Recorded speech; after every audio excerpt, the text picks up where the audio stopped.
being bad. Giving God a yes. With a camera. Yes, Lord. Shameless Huh? plug. Yes, Lord. Because listen, my yes, Lord didn't come on my hoodie. My yes, Lord ain't start right here. It started in my heart. Ooh. Do you have a yes, Lord? Woo, me shy. We giving out yes, Lords all year long. The year is just ending. If you ain't gave God a yes, 2025 is going to be a no for you. No, here's your opportunity to give him a yes. Go like, follow, subscribe. That's right. See, this is your time. It's real easy. It's real easy. Just let your fingers say yes. That's it. Tap your yes. Ooh, I thank you. Did you just quick it? That snuck up on me. Finabe.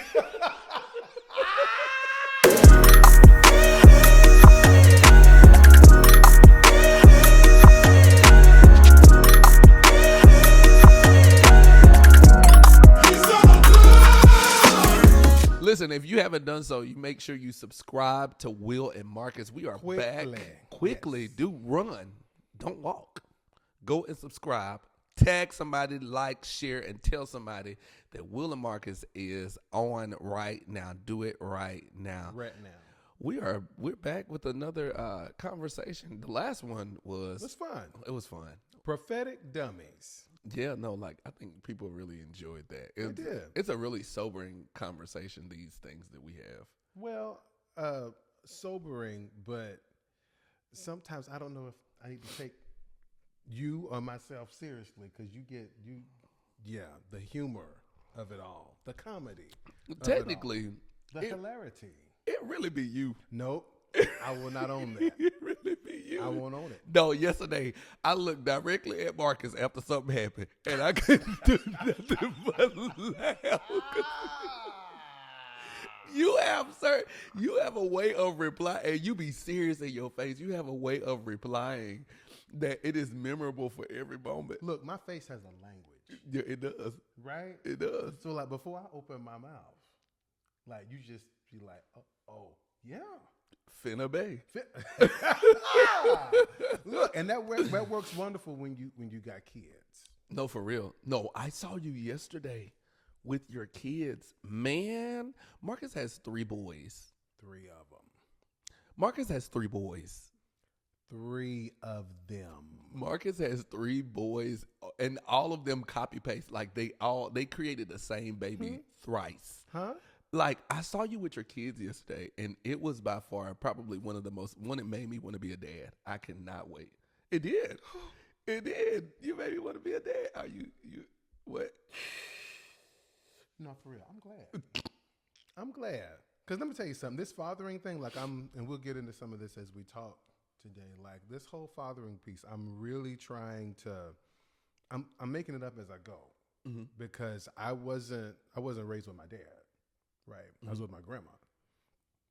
And so, like, I don't know what that really looks like. Like, I know what I wanted. Right. Yeah. But, like, I've never had a 9-year-old before, obviously. So I got 5, 7, and 9. And they're at 3 different stages. Right. Micah has a snap mouth. Okay. Kai is the one that is super intellectual. So he doesn't necessarily have a smart mouth, but he likes to go back and forth. He likes to argue. Right. Then you got Aiden, who's our resident Bam Bam. Man. You remember Bam Bam? Yes. Right? Flintstones? That Bam Bam? Aiden Marcus he's a breath of fresh air. All 3 of them really are. They're great in their own way, and I think just as it is, just offer some vulnerability here. Individually, they're great. Yeah. But collectively? Katrina, Floyd. What's the last little storm that came through? Barrel. Lord, What's the one that was sending everybody through the tizzy? I ain't gonna lie, that storm made me get prophetic too.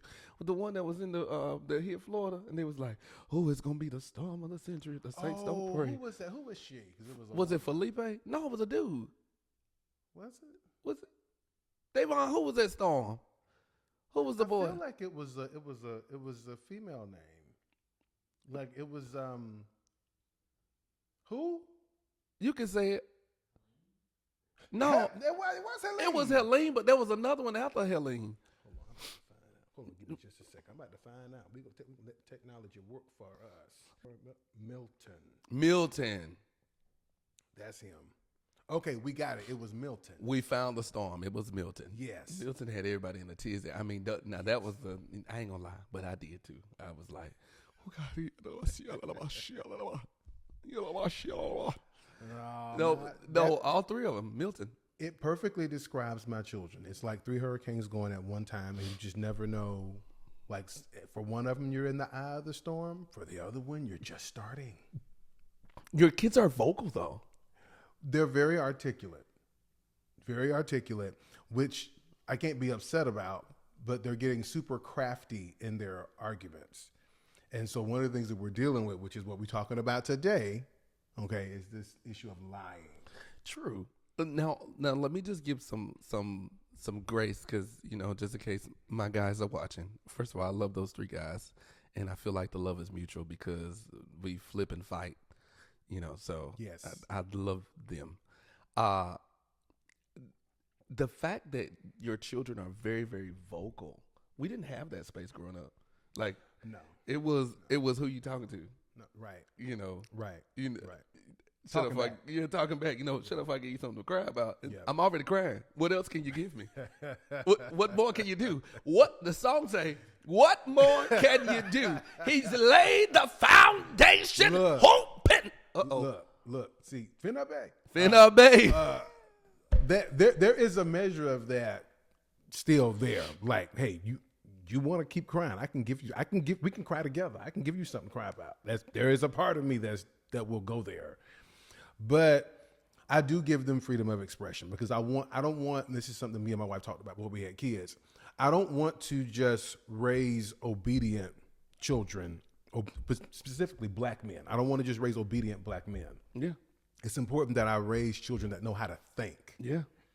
So you can translate those critical skills in other areas. Yeah. Right? So like me being on your end about putting your clothes in the hamper will translate to you being on time with your bills and certain things, when you get out. We want these things to transfer. And so what's happening with these very articulate young black men is that they tend to stretch the truth.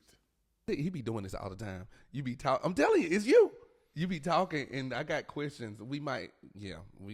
Amen.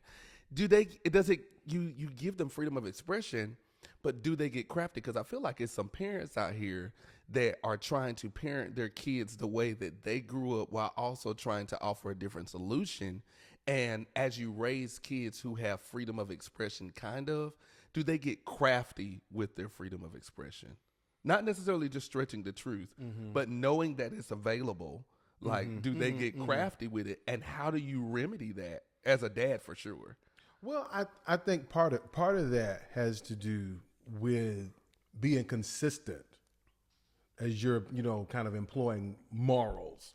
You be consistent with that. None of the situational ethics type of stuff. And it's super easy to do because there's certain things I can do because I'm grown. You're not going to do it because you're a kid, right? And so we run into that a whole lot. Like, well, why is it okay for you, but it's not okay for me? And so sometimes that stay at a child's place want to come up, but it's like, no, I need to teach you how to think and let you know that there's certain things that are appropriate for me as an adult that are just inappropriate, for you to be doing. Yeah. And so their little intellectual, articulate abilities will have. One of the things that we're dealing with is omitting details. Ooh, downplaying. I'm sorry. Go ahead. Omitting details. Did you see church hurt just come up? So it's like, well, I could dig into that because saints do it too. Saints do it too. Come to the altar. Oh, my man. What's wrong, sister? About your man? He don't want me. But what did you do? Well, never mind the fact your man was married. Uh-oh. He was not your man. No. So you can't omit those details because then you're going to have me in faith for something that don't even belong to you. And I can't stand somebody asking me to pray for something and they don't want to tell. I can't stand them little pray, don't ask no questions. No, I ask all the questions. I'm asking all the questions because I need to know. Because I might be praying for Rico to stay with you and Rico don't even belong to you. Rico might be a hood YN. Do with that what you will. Rico, Finna Bay. Rico, Rico might be hood, and you got me praying for Rico, and he out here in the streets doing what he want to do. Or nowadays, Rico could really have been Riri in a previous life. Hello? I need to know all the details, so I ask questions. Talking about free my cousin Mookie. He ain't killed nobody important. Get away. Get away. Mookie need to stay where he at. He is guilty. He is guilty. Finna Bay. But I don't like that. I don't like that. And so I remember once Tisha like lost it because he wasn't forthcoming with something with his grades. Yeah. And she was like, why would he lie like that? Why would he? And she just hates lying. And I get it. Yeah.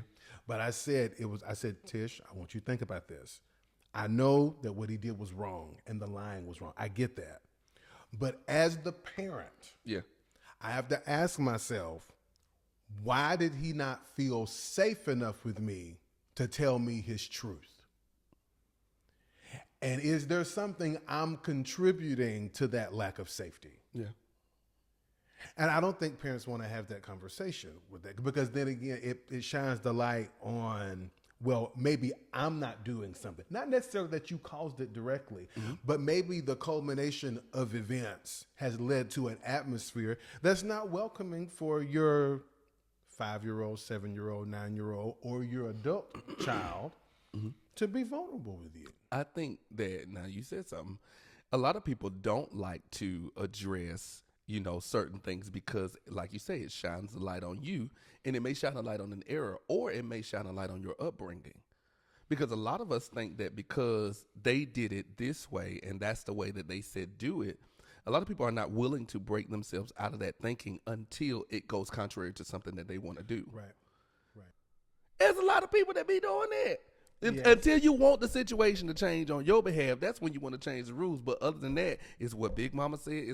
So those things cause that downplaying will cause you to have to address, or dealing with that stuff will cause you to have to address what you've always believed your version of right, or my mama said it this way. My mama said my grandma and them did it this way. And so we don't want to address the fact that they were in error, but they did what was, I think we talked about this last time, what was present for their time. Right. Only what they knew, their level of knowledge. Right. They could only do what they knew. Right. But I think even kids and parents, now we are the adults. Now we are the adults. We are the adults. Now we're the and adults. so we're having to change the narrative, Right. And teach children, okay, well, this is the way to do that. And I think we're also having to address, I don't think that's probably not the right way. Maybe there's another way to do this. Mm-hmm. Mm-hmm. And being willing to make that change. Someone said it to me so beautifully. You raise your kids, you raise yourself. You was definitely raising you yesterday. Let me tell you something. I parent as gently as I can.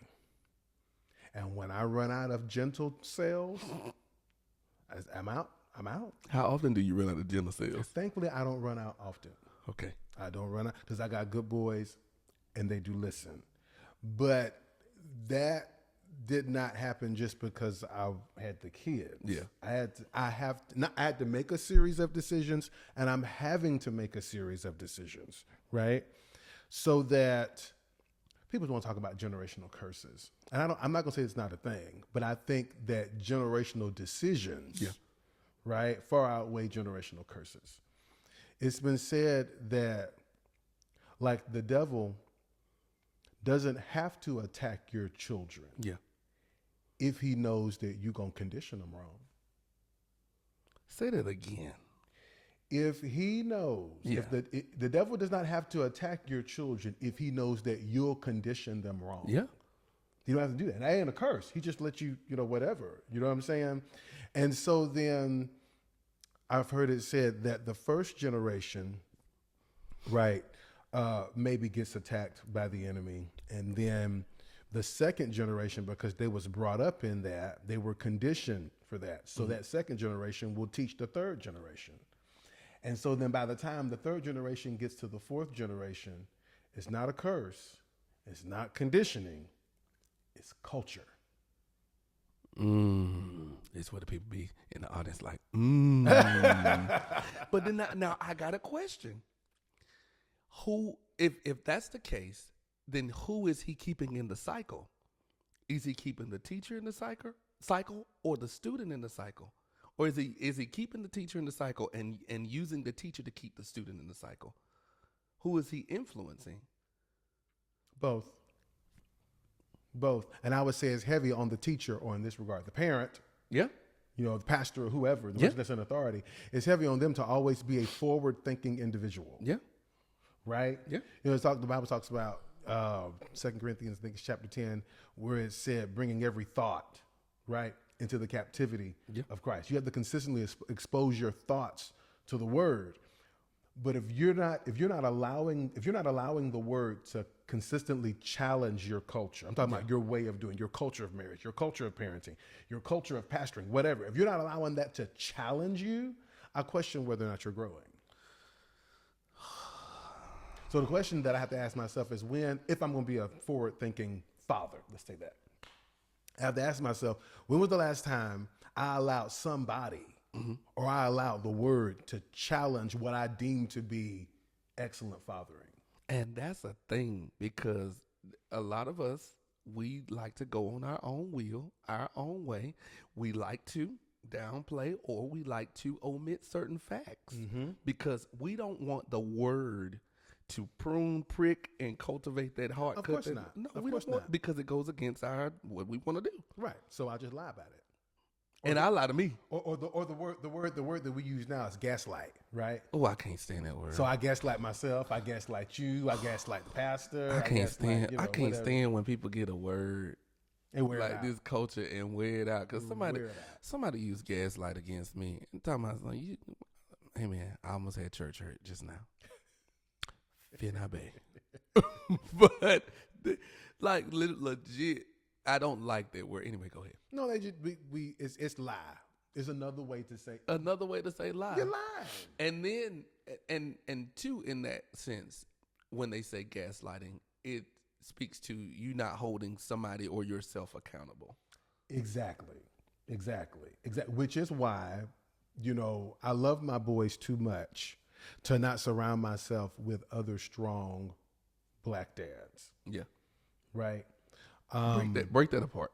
Well, strong, not just fathers, which I'm glad I have a very diverse group of fathers around me in my, village, in my company, whatever, but specifically black dads, because we'll say this, historically represented groups they haven't journeyed through life as a black person, usually as a black man.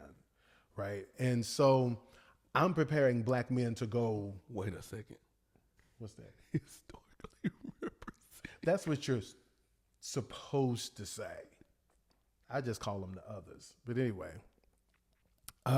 because our lived experience as black people is different, I have to consistently allow other people. Stop, boy. I have to consistently. I'm sorry. That's what I mean. You have these sayings. That was corporate Mark coming out. That's who I am when I'm in the Zoom room and I have to introduce myself and give my pronouns. Historically represented. Historically underrepresented communities. Okay, go ahead.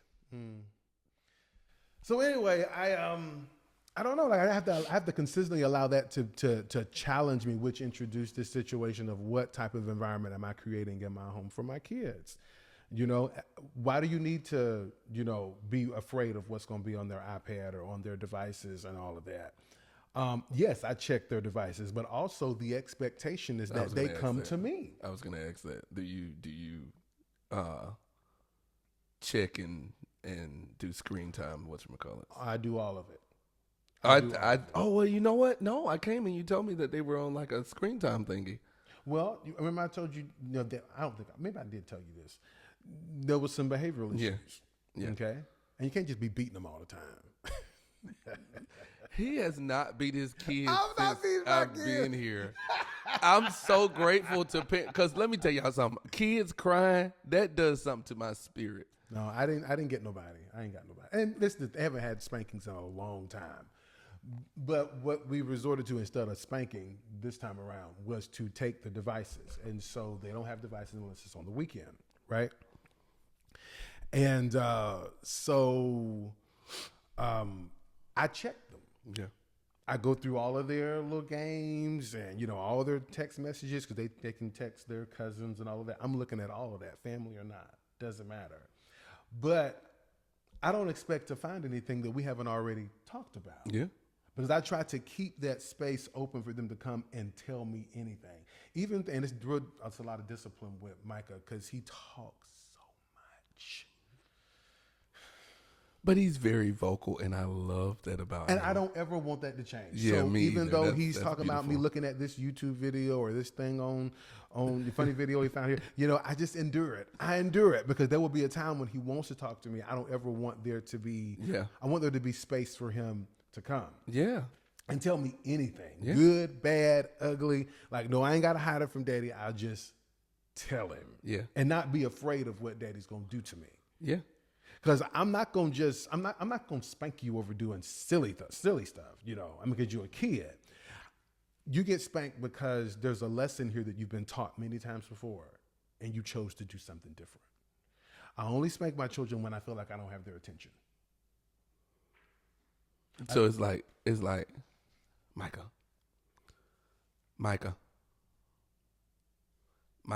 Then I get in his face. Hey, listen, I'm talking to you.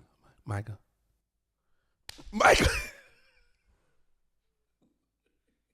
Did the Holy Ghost show that to you? Did he show that to you? Because that's exactly how it be. But kids be like this. Like shocked. Like, I've been having a conversation with you about this all day. Get the stuff out the room. Pick the stuff Good up. to me. But you know what? You said something earlier. Y'all, this is so not like this is along the lines of what we were going to talk about. But I have questions, and sometimes I veer off. I also went to public school, praise the Lord. And so they didn't teach us how to pay attention. I was a teacher in public school. And then that parents are teaching their kids how they taught their kids, which what I was going to say was you said something earlier about, the enemy, if he knows that you're going to pretty much raise or train your kids or groom them wrong or whatever, or however, I forgot You're going to condition them. if you're going to condition them wrong, I maybe, do you think that, because I heard somebody say this, it was a preacher, maybe not a prophetic dummy, but it was a preacher that said it this way. When the enemy can't get to you, he'll get to things around you. Absolutely. And so the question is, do you think that sometimes the enemy will try to influence and frustrate your kids to get them alone? Because, and by that I mean, if he knows that you'll give them a device to say, get out of my face. Mm-hmm. Do we think that sometimes the enemy will frustrate them enough to frustrate you to get them out of your face so he can get them alone? I believe that. And have them watch something on the device. Anything to isolate them from their help. Yeah. Which is you as the parent. Come on, man. Right? Like, I'm the help. I'm the rescue. Right? So what the enemy will do, that's very good. I never even thought of that. What the enemy will do, he'll endeavor to infiltrate that dynamic. Because the further away he can distance the child from you, the further away he gets the child from their answer, their rescue, their supply, their provision, all of that. And that's, oh my God, but that speaks to the adult life too.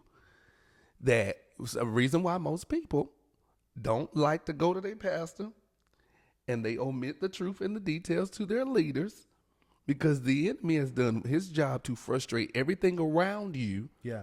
To get somebody to give you a device, move you away from them. Move you away from your answer. And then now you sitting up here trying to figure out, why am I this? Why am I that? Why am I who? Like, it makes you want to ask your kids, who's talking to you?